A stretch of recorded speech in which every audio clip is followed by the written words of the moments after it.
ำมันเต็มถังโอ้บัตรเจ้าคือมีเงินหลายแล้วจังหวัด20 ล้านเลยไปซื้อรถน้ำอีซูซูแล้วเพิ่นแถมน้ำมันให้20 ล้าน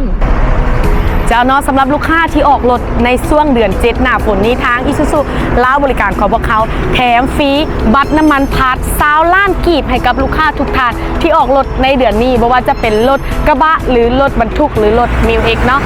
และนอกจากเขาแถมน้ำมันให้ลูกค้า20 ล้านกีบยังบ่หมดเพียงเท่านี้ยังมีกระติกน้ำก้อนเครื่องมือฉุกเฉินกล้องบันทึกหน้าและซองเงินงามๆ500,000 กีบโบเมิดเพียงเท่านี้ยังมี